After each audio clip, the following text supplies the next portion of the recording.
We were assaulted. We didn't do anything wrong. So we had been outside when Jessica gave us that revelation that, oh yeah, my boyfriend, he's a convicted felon, you know. When I heard that, knowing the boys were in here and around him, he's got to go. And about that time, Jessica came at me like this. I put my hands up and he comes behind her with a fist and the fight is on. The fight happened in this area right here. This table got knocked around. That stool got knocked down. I'm hitting this guy and he's hitting me. He hits BJ. Next thing I know, they break off from us and sprint up the stairs.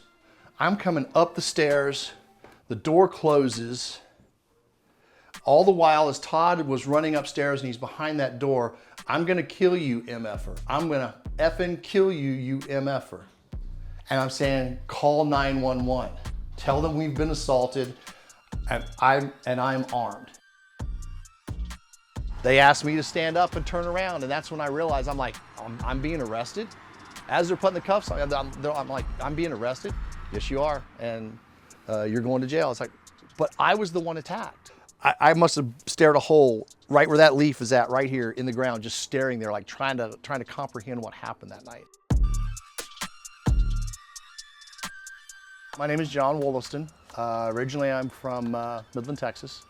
Spent 23 years in the Army as a military broadcaster and public affairs specialist. Retired about 4 years ago. My wife, Billy Jo, and I have been married coming up on 23 years now. Retired here. We fell in love with Kentucky when I was stationed here at Fort Knox. It just had been it had been a normal day at work. I was working on Fort Knox. Our daughter, Jessica, and our two grandsons, Kate and Kason, were living here. She had just gotten divorced, and we had them set up here at the house. The oldest one was fixing to start kindergarten. She had a really good job as a certified nurse's assistant at the VA. And so we had things going. The house was good. The grandkids were here. We had a plan. They were living here. She was going to get on her feet, get established here. Jessica has a problem of not picking guys good.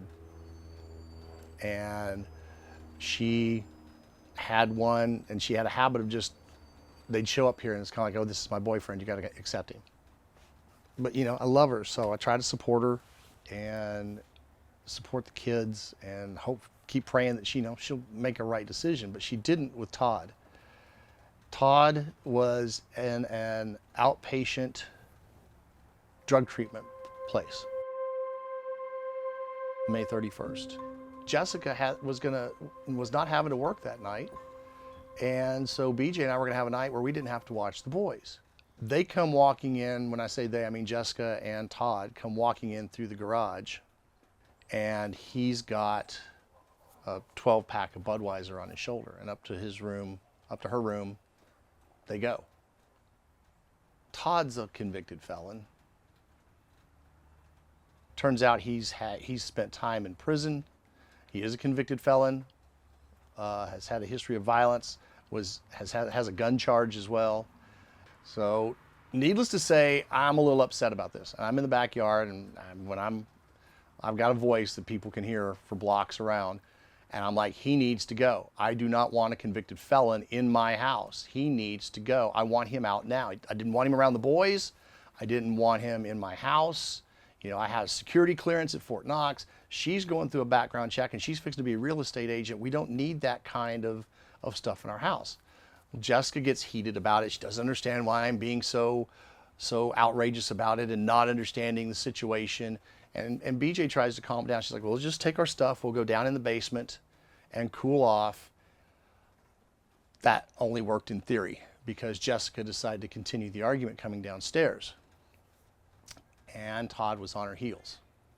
She's yelling at BJ, she's screaming at me, and he's trying to put his, and I stopped her, I said, hold up, first off, and I looked just past her at him, and I go, this is a family conversation. And about that time, Jessica comes at me, just lunges at me, and I put my hands up like this, and next thing I know, he's coming right behind her throwing punches, and the fight's on. Beer bottles get broken, water gets spilled, we're slipping and sliding because the downstairs is painted concrete. BJ gets hit by him.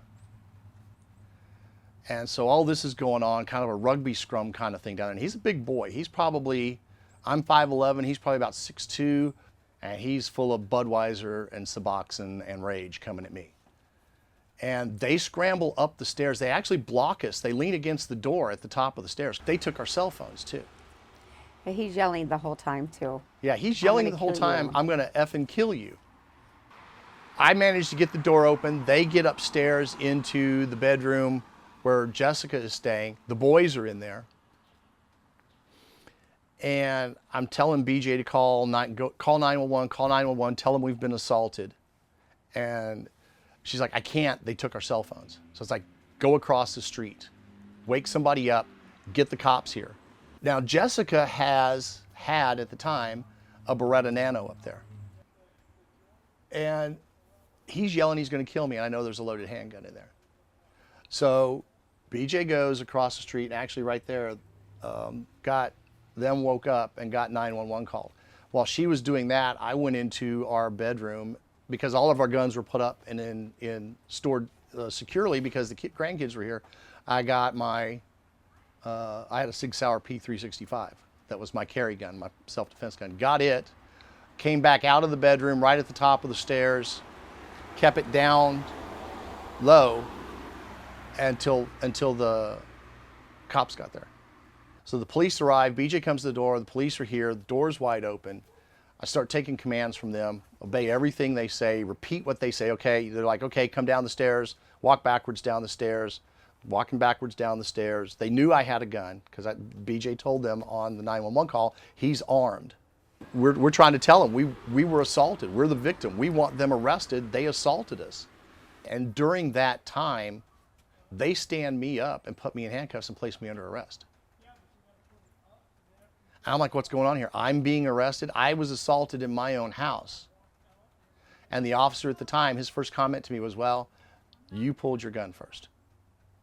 I was taken to the Hardin County Jail and booked on 4 counts of felony wanton endangerment and 2 counts of misdemeanor assault. Fingerprinted, photographed, put in the orange jumpsuit, and put in a cell that was normally a drunk tank, but because the jail was kind of crowded, it was me and 25 other people in there. Finally gave me my phone at the police station. And he's like, make it quick, you're about to go back.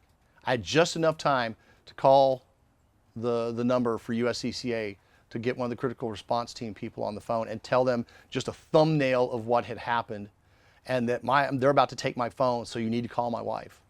And they said, is she Billy Joe? Is this your old? Yes. She's like, all right, we'll take care of it. And don't worry, we're on it. I'm John Olash. I represented John Wollaston in Hardin County. I received the call. It was late at night. It was 10 or 11 o'clock. May have been later than that. It was a few hours after the event that I got involved.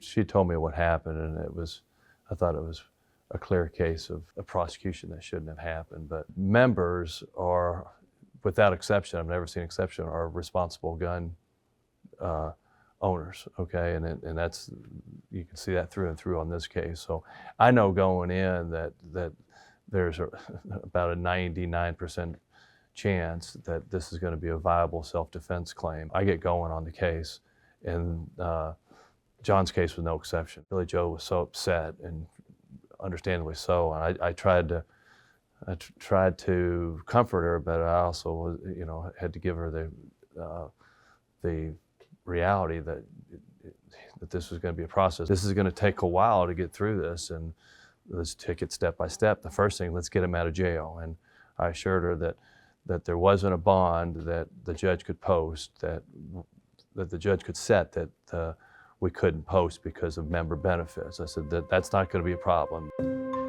All I knew was I needed to talk to you. I had to talk to you, and I called. One phone call to me, and I told him that I would be there when he seen the judge, and I'd been advised by the attorney not to say anything else. So don't say nothing, just say you'll be there, and that's it. And I never felt so alone in my life. than when I hung up with her on that. Because we've been a rock for each other for 20 plus years, and I didn't know what was going to happen. I ended up bonding out and was out of the jail by 6 o'clock the next day, June 1st. This was an unusual case in that, when these firearms cases come to me, that's always an issue of whether the use of the firearm was justified.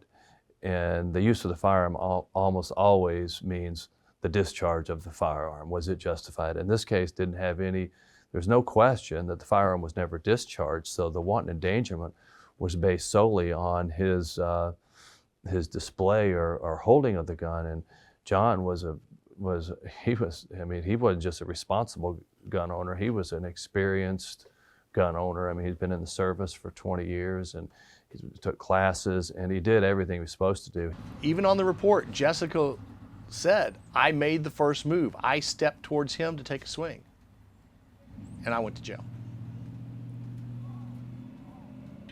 And the officer wanted to argue with me about having my weapon at low ready. He says, you had it pointed at the door. I said, no, I didn't. I said, I had it at low ready. I had it down here.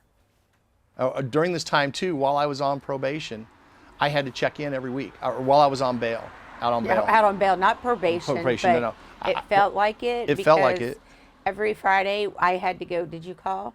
Did you check in? I had to call and check in, Yeah. tell them who I was, what county, and that nothing had changed on my status for residence, phone number, anything like that. The first response from the assistant DA when John told him that my client is not going to accept a plea, and because he does not believe he did anything wrong, and if we'll go to court on this if we have to. The assistant DA's first response was, what does he want? A effing apology? I lost my job with Fort Knox because that job requires me to have a security clearance. I was adamant the whole time. I dug my heels in. I was like, John, I'm not going to take a plea on something I didn't do, and I'm definitely not going to take a plea on anything that might cause me to lose my ability to own my guns and the right to defend myself. I was trying to work with the prosecution and let them know that this is not a case that deserves to be indicted, and it needs to be dismissed and dismissed quickly. And so it went to the judge to decide, and she's like, no, she heard the evidence, and she decided to kick it upstairs to a grand jury. They did not count on me being stubborn, going, no, I did nothing wrong. I'm not going to plead to something I didn't do, and have an attorney that would be like, okay, fine, this is how we're going to go. I do believe, though, in my heart of hearts, if I had not had USCCA, if I had not had that ability for John Olash to go, okay, I'm going to spend $40,000 on your defense, and you're not going to have to pay a dime. And I'd had to settle for, I don't mean to knock him, but if I'd had to settle for a public defender, this case would have come out much differently. The whole time that the trial was going on, from the moment that he was arrested, the thought of, what do I do now? What happens if my husband goes to jail? He can go to prison for this. Just knowing that, you guys were there, and, we're very thankful for that, because we wouldn't have ever been able to, fight it on our own. At the time this happened, we'd been members for 5 years.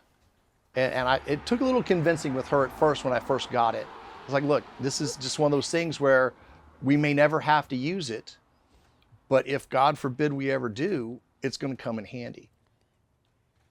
And it's been great ever since. There were some days that court coordinated with when I had to report in. So I would talk to the ladies and trying to figure out, because, at one point we're like 3 months into this. I'm like, what, is this normal? Does it normally take this long? She's like, oh, honey, if you could get this finished now, that'd be quick. But we got to be, and when we kind of let them in on what had happened, they couldn't believe I was in there for that. I get a call from them. It was like a Tuesday, I think. Because I remember thinking, oh, crap, did I forget to call them? Okay, yeah, that's because you were like, I forgot to call, yeah. I was like, hey, I didn't forget to call, did I? She's like, no.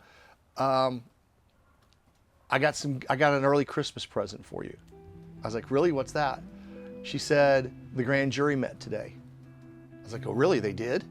So we didn't get any notification. She's like, yeah, they met, and you don't have to come see us anymore. I was like, what do you mean? She says, they no-billed it. It went before the grand jury and they no-billed it. The charges have been dropped. You're free. And I thanked her, and I thanked them for being so good on how they treated me. And I hung up and I cried. Relief. And then I called BJ down and I told her, and we sat there and cried out of happiness on that was over. I hope that somebody that hears this has inspiration and sees that there is light at the other end of the tunnel if they're sitting there in the back of a police car like I was, having done nothing wrong, but on their way to jail.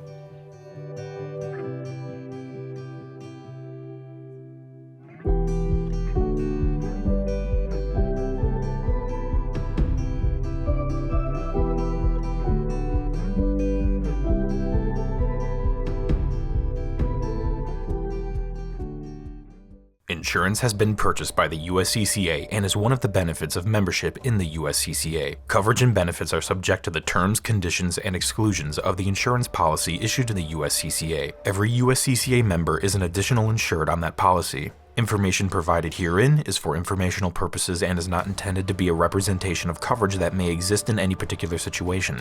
USCCA membership is not available to residents of New Jersey, New York, or Washington State. Contact Delta Defense's customer engagement team at 1-800-674-9779 with any questions. Delta Defense LLC provides sales, marketing, operations, and administrative support services to the USCCA and is a licensed insurance agency in all 50 states and the District of Columbia, with its principal office in West Bend, Wisconsin. Delta Defense LLC does business as Delta Defense Insurance Services in California. California license number 0M34093.